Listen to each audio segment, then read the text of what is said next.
ne serait que fissuré, d'autres disent qu'il est rompu. Alors, pour tenter d'en savoir davantage, on va rejoindre tout de suite Roger Lemay qui est à Jonquière. Bonsoir, Roger. Oui, bonsoir. Alors, quelles sont les dernières informations là, que nous avons à ce sujet-là? Le barrage est-il rompu, oui ou non? Bon, le barrage est certainement fortement endommagé. Il est très difficile à l'heure actuelle d'avoir des informations confirmées de la part et de la Sûreté du Québec et du responsable de ce barrage-là, qui est la compagnie Hydro-Québec. Alors évidemment, Hydro-Québec a à gérer un des deux barrages qui aurait cédé. Celui qui aurait cédé, c'est évidemment celui de Pont-Arnaud.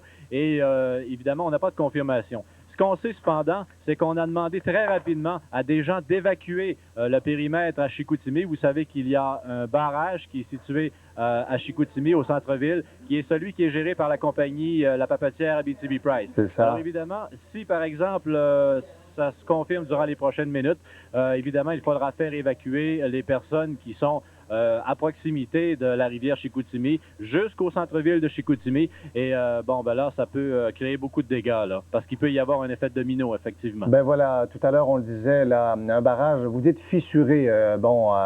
Admettons qu'il n'est pas rompu. Est-ce que ça veut dire que le barrage pourrait céder compte tenu de la pression énorme de l'eau depuis plusieurs jours? Le barrage pourrait céder complètement à ce moment-là? Ah bon, on peut dire qu'effectivement, à l'heure actuelle, on n'a pas confirmation qu'il n'est pas rompu non plus. Alors, il faudra vraiment attendre les informations à cet effet-là. Mais effectivement, il y a des gens qu'on connaît qui nous ont livré des informations. Ils nous ont dit que, écoutez, en bon québécois, ça pissait de partout. Ça veut dire qu'il y avait des fissures un peu partout. Et puis, on voyait l'eau qui, évidemment, giclait de tous bords, tous côtés, justement, dans ce barrage-là. Ce que je peux vous dire aussi sur ce barrage, c'est qu'il n'était pas fonctionnel, dans le sens qu'on avait évacué les employés qui y travaillaient. Alors, Hydro-Québec exerçait quand même une surveillance très proche, très rapprochée. On essayait justement de contrôler le débit d'eau du mieux qu'on peut depuis les 30 dernières heures, mais effectivement, ce n'était pas un barrage opérationnel en termes de production électrique, si vous voulez. Ça ne produisait pas d'électricité. Sauf qu'effectivement, on avait le contrôle. Il y avait des pelles, on pouvait évidemment contrôler le débit. Bon, Roger, juste une dernière précision pour les gens qui viennent de se greffer à nous. Situez-nous, là, ce barrage-là. Il est situé sur la rivière Chicoutimi?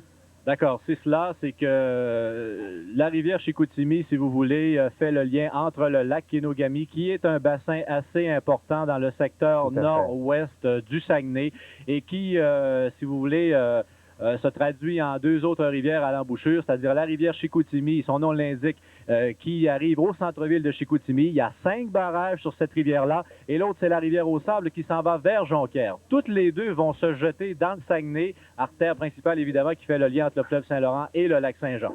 C'est la rivière Chicoutimi qui est à l'heure actuelle très problématique. Il y a 5 barrages. Ce qu'on craignait le plus, c'est que le barrage d'Abitibi-Price, donc celui qui est au centre-ville de Chicoutimi, vous avez vu des images spectaculaires là-dessus tout au long de la journée. On craignait que ce soit lui qui flanche, parce que si vous avez vu, la rivière Chicoutimi, dans ce secteur-là, a sorti de son lit. Elle déversait littéralement vers la gauche du barrage. C'est pour ça qu'on a évacué tant de gens au centre-ville de Chicoutimi. La chute Garneau est quelques kilomètres en aval, c'est-à-dire plus vers le lac Kenogami, le principal bassin. Pourquoi le lac Kenogami est si rempli? À cause du parc des Laurentides, les hauteurs. Évidemment, le parc des Laurentides, entre le Saguenay-Lac-Saint-Jean et Québec, géographiquement, est un territoire en altitude. Les lacs, les eaux de pluie qui se sont déversées là et aussi mêlées aux affluents qui arrivent eux-mêmes dans la rivière, dans le lac Kenogami, en font un bassin qui est hors de tout contrôle depuis 30 heures. Évidemment, ceux qui sont très influencés par ça, ce sont les deux rivières, la rivière aux Sables et la rivière Chicoutimi. Ce qu'on craignait aussi, c'est que le principal barrage qui est à l'embouchure du lac Kenogami, qu'on appelle le barrage Porte des Roches. Oui, on en a parlé beaucoup de celui-là, oui. Oui, et on craignait justement que s'il y avait une fissure là-dessus, si ce barrage-là craquait d'une manière ou d'une autre... C'est le barrage Portage des Roches. C'est le barrage portage des roches. Je m'excuse. Non, tout à fait. Et ce qu'on craignait aussi, c'est qu'il y avait du remblai dans ce barrage-là. D'après ce que l'on a compris, c'est qu'il y avait du remblai également en sable et en terre et en gravier, de sorte que ça s'effritait avec énormément plus facilement avec la pression de l'eau. C'est bien ça s'effritait. Non seulement ça s'effritait, mais comme il y avait du remblai, ça faisait un peu office de bouchon. Lorsque c'est bouché, vous savez, le bain déborde. Alors, ça a débordé des deux côtés. Mais si ça craque au lac Kenogami, ça peut faire un effet de domino, c'est-à-dire emporter évidemment un genre de vague qui, même si elle circule assez lentement, peut avoir un débit très important pour emporter les deux autres barrages. OK, mais Roger, moi, c'est ça. C'est que je veux comprendre, là, si ce barrage-là, Arnaud, s'est rompu, il pourrait se jeter dans un autre barrage qui va s'appeler comment? Elkem Metal. Vous savez que dans les 5 barrages que je viens de vous nommer, Chute-Garneau est en plein centre. Alors, c'est le 3e. Il y en a 2 autres avant d'arriver à Chicoutimi. Elkem Metal, qui est tout près de celui d'Abitibi-Price, et quelques centaines de mètres plus bas, celui-là, effectivement, d'Abitibi-Price, qui est très amoché, vous le savez, vous avez vu les images comme moi aujourd'hui. Ce que ça veut dire, c'est effectivement que le lac Kenogami est un peu protégé, c'est-à-dire Portage des Roches et le pont Arnaud. Alors, il faudra voir effectivement si on a confirmation que ça, mais je peux vous dire qu'il y a branle-bas de combat aussi. Vous êtes un professionnel et pour les profanes, on peut dire qu'il y avait certains camions micro-ondes, c'est-à-dire les camions qui diffusent directement des médias. Évidemment que la presse anglophone est ici aussi. Et eux étaient situés à Chicoutimi, nos collègues. Ils ont été évacués en quelques minutes puisqu'on craignait justement l'effet de cette vague-là. C'est eux qui devaient diffuser aussi à un certain moment, mais ils n'ont pas eu le temps. Ils ont juste eu le temps de rappliquer et d'essayer de quitter le territoire qui était projeté pour être envahi et un peu plus enseveli par les eaux, justement, provenant de ça. Parce qu'il faut dire aussi, c'est que le barrage Chute-Garneau, ce n'est pas à 30 ou 40 kilomètres, évidemment, au nord-ouest de Chicoutimi. C'est à peine à 5 ou 6 ou 7 kilomètres. Là. Évidemment, je n'ai pas les distances dans la tête, vraiment, mais je peux vous dire que c'est pas très loin. Bon, on voit la carte, ça va nous aider à notre compréhension. Écoutez, j'aurais peut-être un dernier détail. Avez-vous des nouvelles de Lucien Bouchard, du premier ministre du Québec? À l'heure actuelle, Lucien Bouchard est arrivé en fin d'après-midi. Il est arrivé environ 3 ou 4 heures après Jean Chrétien, qui lui est arrivé en début d'après-midi. M. Bouchard qui a interrompu ses vacances. Il avait un avion à prendre de Los Angeles à Toronto et il s'est dirigé ici par hélicoptère. À l'heure où on se parle, il est en conférence de presse ici à Jonquière. Ce qu'il a fait avant, c'est qu'il a visité, évidemment, disons, il a fait un survol en hélicoptère de toute la région du Saguenay-Lac-Saint-Jean. Ce qu'on sait aussi, c'est qu'il va passer la nuit ici. M. Bouchard, vous le savez, est aussi député de Jonquière. Alors, sa mère habite pas très loin d'ici, peut-être même pas 1 kilomètre de là où je me trouve présentement. Alors, il a aussi des amis ici. Ce qu'il va faire aussi, c'est qu'il survolera aussi Charlevoix demain. Et il y a un conseil des ministres qui se tiendra, évidemment, d'urgence là, dans la journée de demain pour faire un peu le pouls, pour prendre le pouls de toute la province là, en ce qui a trait aux inondations. Et évidemment, aussi déterminer quelle aide le gouvernement provincial pourrait donner aux régions sinistrées. C'est bien. Revenons à cette fissure ou cette rupture de barrage. Est-ce que vous avez eu vent d'un ordre d'évacuation? Est-ce que vous avez vu des gens évacués? Vous l'avez entendu? Oui, j'ai entendu 2 sources. D'abord, celle qui nous provient de la compagnie, en fait, peut-être Hydro-Québec et aussi surtout les résidents à proximité de Chicoutimi. Eux ont dit qu'ils avaient eu un ordre d'évacuation. La Sûreté du Québec, cependant, avant de venir dehors tout à l'heure, on prenait des nouvelles de la Sûreté du Québec et eux ne confirmaient rien à l'heure actuelle, mais vous savez, ils sont toujours un peu sur les dents, la Sûreté du Québec. Ils ne confirment rien avant que ce soit vraiment fait, mais évidemment, il n'y a pas d'ordre de paniquer pour le moment. Effectivement, il y aurait beaucoup de fissures si on n'a pas encore confirmation qu'elle a cédé complètement, mais il y aurait des fissures, ça c'est confirmé, sauf qu'il n'y aurait pas non plus là, de quoi trop paniquer pour le moment. Ça, on pourra vous en dire, évidemment, suivre la situation et voir comment tout cela va évoluer. C'est bien, Roger. On va quitter, merci beaucoup de votre collaboration, Roger. On va quitter Jonquière, si vous permettez, pour nous rendre à Chicoutimi, rencontrer José Thibault, notre collègue qui est là-bas. José, vous m'entendez? Oui, je vous entends très bien. Bon, est-ce qu'on peut confirmer la fissure ou la rupture de ce barrage-là? En fait, ce que les gens de la sécurité ont dit officiellement et sur les ondes de certaines stations de radio ici, c'est qu'il y avait une brèche dans le barrage. Et quand ils ont vu qu'il y avait cette brèche, ils se sont dit, ça risque de sauter. Nous allons donc immédiatement aviser les gens qui sont en bas, donc tous les gens qui sont le long de la rivière Chicoutimi, ainsi qu'au bassin où on se trouvait tout au long de la journée, qu'il faut s'en aller, qu'il faut quitter, qu'il n'est pas question de rester dans les maisons, c'est trop dangereux, parce qu'on ne connaît pas l'importance. Voilà.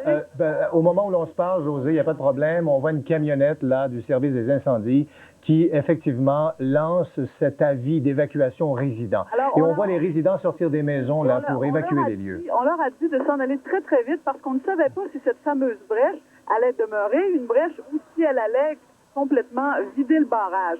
Ce qui s'est passé, c'est que finalement, le barrage a tenu, c'est-à-dire qu'il est encore là, mais il y a quand même pas mal d'eau qui est sortie. Et au moment où moi, je suis passée sur la route 170, qui est l'autoroute qui relie Alma à la baie, j'étais passée ce matin, l'eau affleurait à quelque chose comme quelques pieds sous le tablier du pont. Et quand je suis passée tout à l'heure, je vous dis là, vers 19h20, il y avait, il y avait eu au moins, en fait, plusieurs pieds d'eau avaient glissé, étaient partis. On est descendu tout de suite pour voir si cette masse d'eau, parce qu'il y a quand même pas mal d'eau qui est partie, allait justement aller frapper sur les deux autres barrages qui sont un peu plus bas.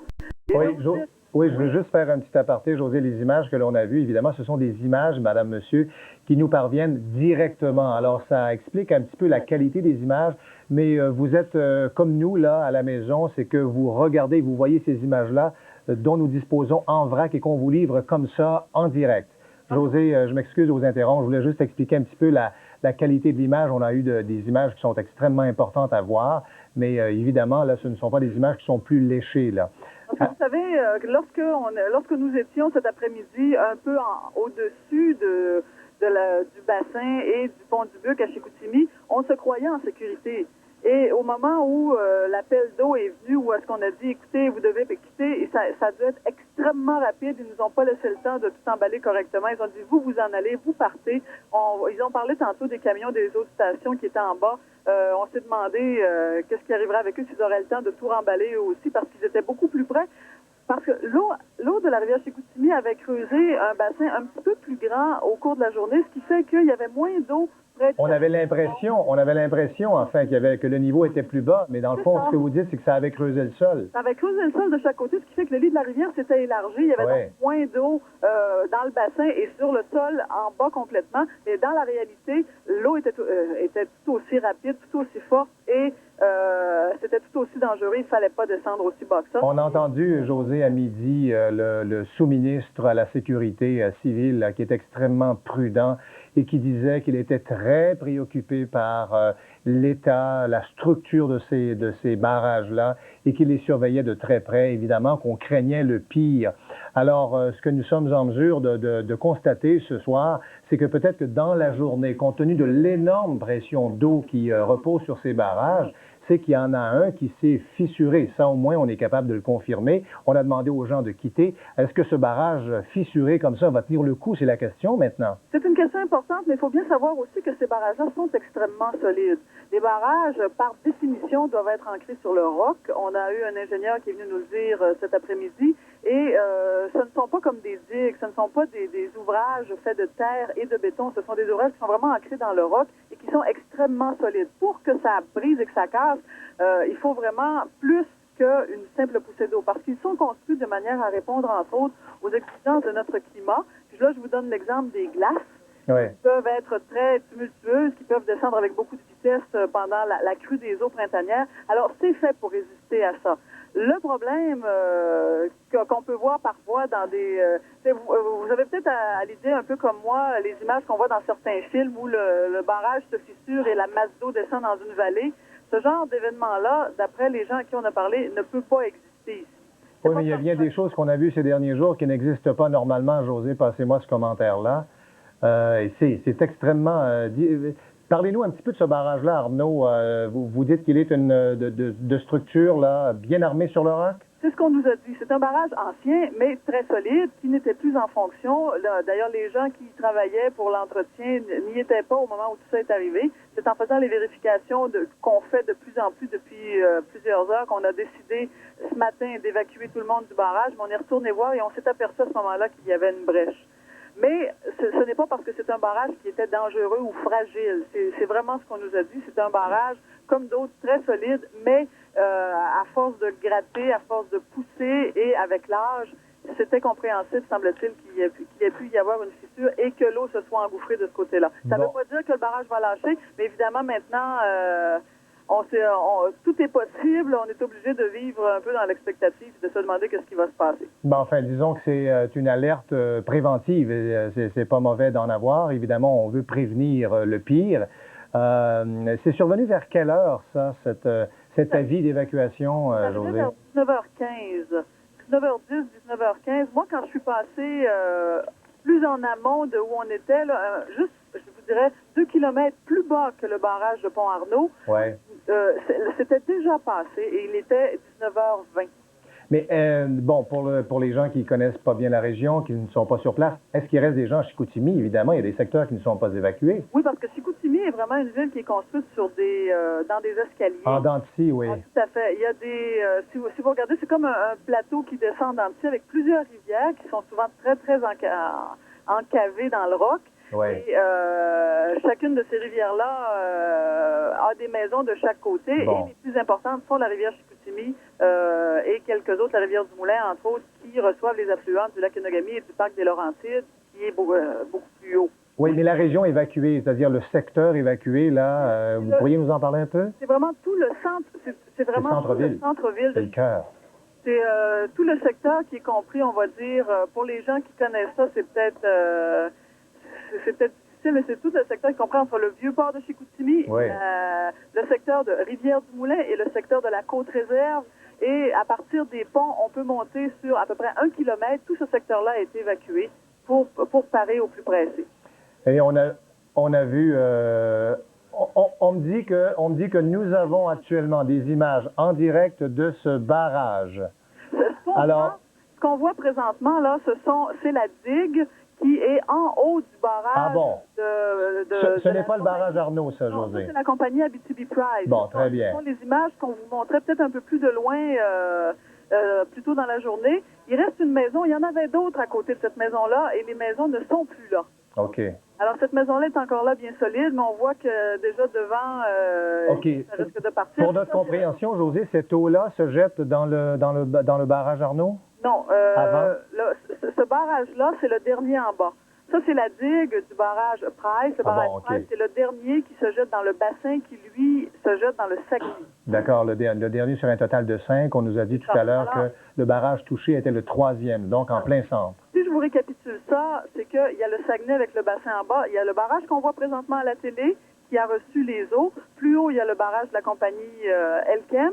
Et encore plus haut, il y a le barrage qui a partiellement cédé, celui de Pont-Arnaud. Bon. Et là, quand on est rendu à Pont-Arnaud, par rapport à ce qu'on voit présentement, on est à une dizaine de kilomètres. OK. D'autres observations, José? Quand même une situation extrêmement délicate, là, ce soir. Je vous dirais que les gens de Chicoutimi se sont précipités hors de chez eux. Ils sont tous sur les hauteurs. Ils sont tous en train de regarder. Ils surveillent. Là, nous sommes, à un endroit que les gens de Chicoutimi connaissent bien, qui s'appelle le club de curling, où on est vraiment très, très haut. Et on voit on va dire la brume que fait le barrage de l'Abitibi-Price en bas, et on voit les maisons, on voit la crue des eaux, et les gens surveillent pour savoir si jamais d'autres maisons ou où le barrage Abitibi-Price vont tenir le coup, compte tenu de ce qui vient de se passer un peu plus haut. Il y a des centaines de personnes qui sont massées un peu partout à travers toute la région. José, merci beaucoup de ces précisions-là, très enrichissantes.